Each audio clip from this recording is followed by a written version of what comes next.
Celebrating their first anniversary, a young couple entered the Vermont mountains for a camping trip. 3 days later, only one would make it back alive, setting off a desperate search for a missing person and the discovery of something so shocking it seems nearly unexplainable. Join us as we look into the horrific story of Emily and Joseph Ferlazzo. Before we begin, we would like to extend our deepest sympathies to the family and friends of Emily Ferlazzo, a young woman and nurse lost far too soon. We would like to take a moment to thank one of our viewers, Quinn Richards, PT76V, for suggesting this story. We really appreciate our audience, and we're interested in hearing the suggestions that you may have for future episodes. It was Friday, October the 15th, when 43-year-old Joseph Ferlazzo and his 22-year-old wife Emily and their family dog Remington piled into their converted camper and headed out for an anniversary getaway. The pandemic was starting to fade, and the couple had spent most of the prior year living in the camper on her mother's property in Northfield, New Hampshire. It seemed like a good time to get out and enjoy themselves, and they'd be meeting up with Joseph's sister and boyfriend the next day. It was also a chance for them to get back to Vermont, the state they had left the previous year after the pandemic had made living together tough for the two. Joseph had been a licensed tattoo artist and body piercer, one of the many career choices that was hit hard by the changes brought about by the quarantine. Emily worked as a nurse, and while her husband's work faded away, hers had become one of the most vital frontline jobs, but one that carried some of the highest risks and burnout rates in the country. The two eventually left Vermont for an inexpensive place to stay and to ride out the storm until better days came back. The trip from Northfield, New Hampshire to Bolton, Vermont takes about 2.5 hours, winding through some breathtaking scenery. The leaf-looking season for Vermont is in the middle of October, drawing visitors from all over the lake region and the country to take a look at the beautiful splashes of color. The couple would be staying at a campsite just off of Vermont Route number 2 and the Bolton Valley Access Road. Nearby, there would be the Bolton Potholes, an area known for gorgeous cascades, waterfalls, and swimming holes. It was truly an autumn paradise, with temperatures comfortable in the 70s and clear skies. And then, the next morning, Joseph walked into Maxie's restaurant in nearby Waterbury Village to have breakfast with his sister and her boyfriend. Emily was not with him. An excuse must have been made for her absence. The trio had their meals and then parted ways. What probably just dawned on you didn't register with the people Joseph was dining with. Emily was not there. Whatever the excuse he gave was, it could not have been true. She couldn't have stayed back at the hotel because they weren't staying at one. Instead, they were staying in their camper. She couldn't have gone out for a drive on her own because Joseph had their only vehicle. Emily just was not there. On Monday, October the 18th, Joseph would call Emily's parents and let them know that he and she had had an argument. Just outside of Bolton, he said, the two had argued. He stopped the camper and she had gotten out and walked away down Vermont Route number 2, saying that she would call for an Uber to take her back to New Hampshire. Joseph said that he then drove back down the road to a convenience store, stopped there for a while, then he drove back hoping to pick her up. She was nowhere to be found, and he assumed that she had been able to get a ride. She was last seen, according to Joseph, wearing a black long-sleeved shirt, ripped jeans, and white sneakers. Emily's parents told him that she had never arrived. The family immediately called the police and reported her as missing. They knew the couple had a rocky relationship and that there had been some incidences where they saw bruises and scratches on their daughter. They had suspected there had been at least a few cases of domestic violence between the two of them. Perhaps the two were just incompatible. Perhaps it was the stress of the times with little income, or maybe even the cramped quarters of the two of them living in a tiny converted camper. The police had never gotten involved before, but now those incidents made the parents very suspicious of Joseph's story. The police would agree, and they needed to talk to Joseph. They couldn't reach him, though, as he never brought the camper back home to her parents' property. Joseph didn't come home. Instead, he headed down to the town of St. Albans, Vermont, about 60 miles away from their campsite in Bolton.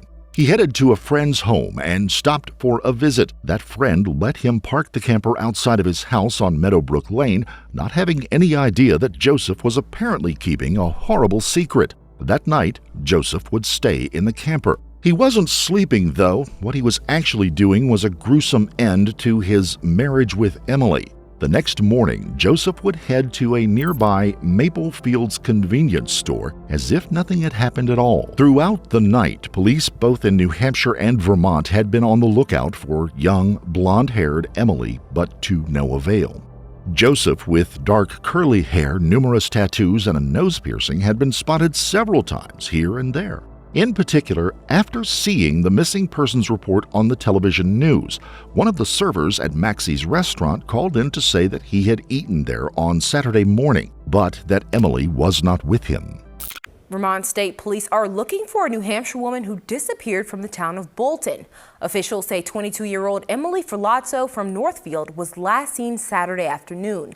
They say she and her husband were staying in an Airbnb. They say the couple had an argument and Ferlazzo went for a walk. Her husband says he went to the store and when he came back, he couldn't find her. Ferlazzo was last seen wearing a long-sleeved black shirt, ripped jeans, and white sneakers. She also has a sleeve tattoo on her left arm and a snake tattoo from her chest to her torso. If you have any information, you're asked to call Vermont State Police. A friend of Joseph's in St. Albans had also called to say that he had run into the man on Monday evening, but that he did not know where Joseph had gone afterwards. The next morning, Vermont State Police Detective Sergeant Amy Nolan happened to walk into the same Maple Fields convenience store that Joseph had. It took a moment for her to make sure that he was the man they were looking for, and then she approached him. The situation certainly could have gone badly, but Sergeant Nolan calmly let Joseph know that he was wanted for questioning in the disappearance of Emily Ferlazzo. Joseph, knowing what had actually happened and perhaps resigned to whatever fate would bring next, surrendered to Sergeant Nolan and was taken back to the State Patrol barracks in St. Albans. Once in custody, Joseph began telling everything. We start with breaking news tonight. A woman reported missing has been found dead, and her husband tells state police that he did it. NBC5's Carolyn Sistran joins us live from the St. Albans Police Barracks. Carolyn, what are police saying? Well, Brian, Alice, Joseph Ferlazzo was recognized at a Maple Fields convenience store earlier today by a state police detective, and that detective bringing him here to the St. Albans barracks just minutes away from that store, where he eventually confessed to killing his 22-year-old wife. The information he provided was that he had killed his wife, Emily. He said that he had done so in the town of Bolton in the early Saturday morning hours. Well, her body will be brought to the chief medical examiner's office in Burlington for an autopsy tomorrow to determine the cause and manner of death and to confirm her identity. And Joseph Ferlazzo is still here in St. Albans, and police say that he is expected to be charged with first-degree murder by the end of the night, and his arraignment will be tomorrow in Burlington. We're live in St. Albans tonight. Carolyn Sistran, NBC5 News. The camper van would turn out to be the grisly scene of a murder and a frantic attempt to dispose of her body. There were still many questions to be asked, but there was no doubt as to what had happened. Now it would just be a matter of untangling the evidence in light of what Joseph had said and would admit to. Forensic teams would work around the clock, piecing together not just how the murder had happened in the camper van, but the lives of the couple who had been living within it. Meanwhile, Joseph would lay out his version of what had happened. In his story, Joseph would tell police investigators that he and Emily had gotten into a heated argument on the way to Bolton. Pulling over, the argument became a fight, and it came to blows, with her kicking him in the groin. The pair calmed down and got back into the camper and continued on their journey. That evening, according to the account Joseph gave to the police, Emily went to lay down and was asleep in just a matter of minutes. Joseph then said that he took a pistol and shot her twice in the back of the head while she was sleeping, killing her almost instantly.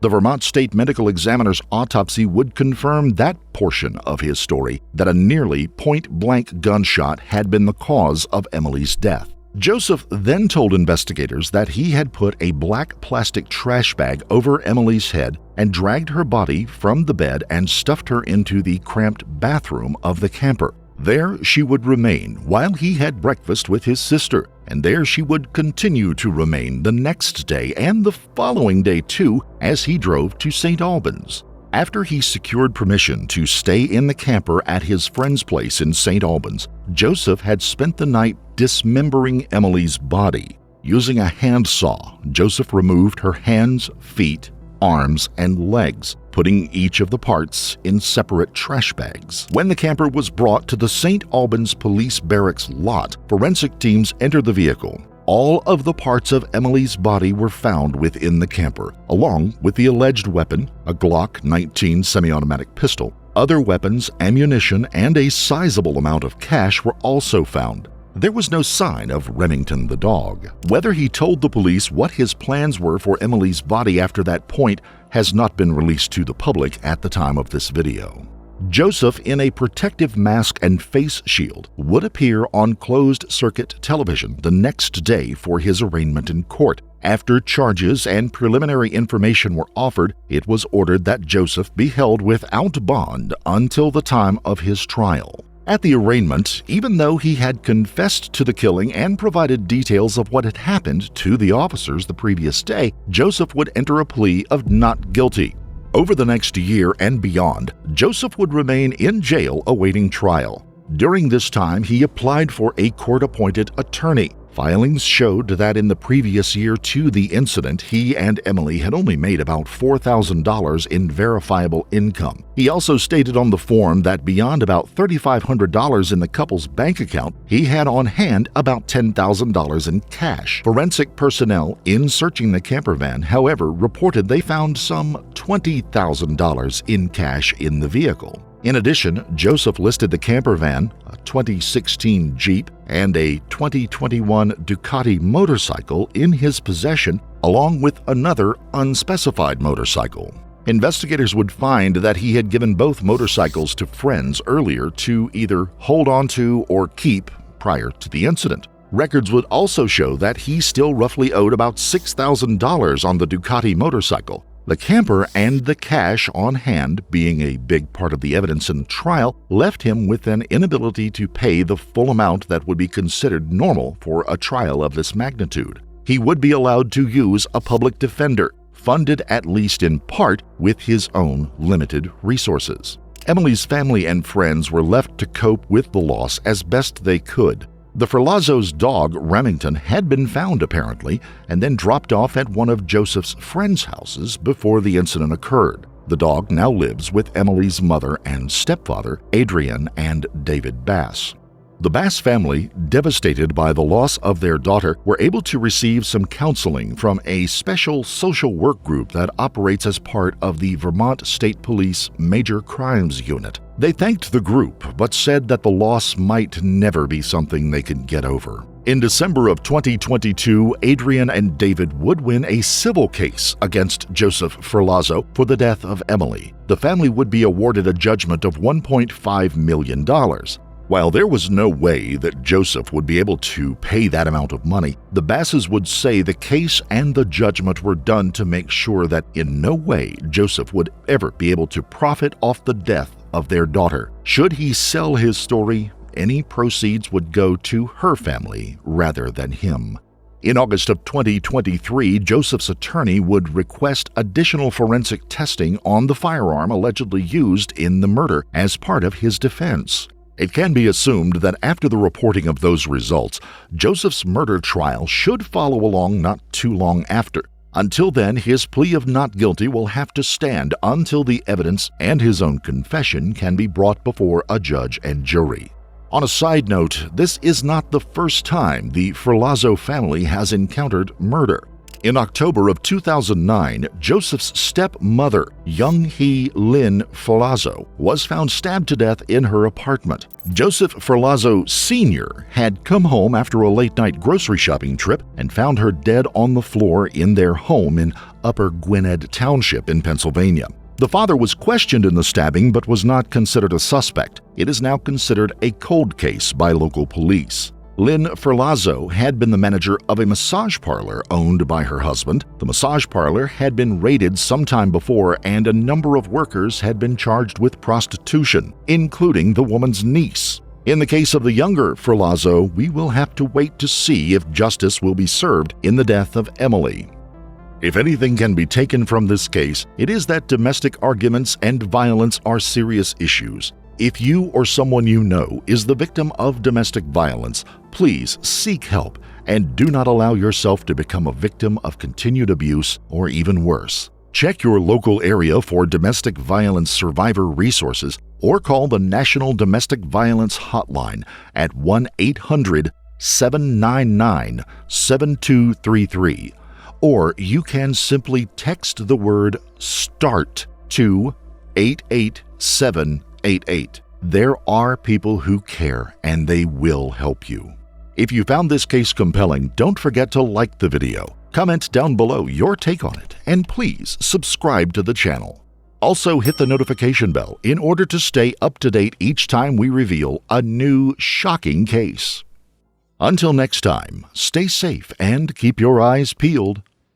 You never know what's lurking in the shadows.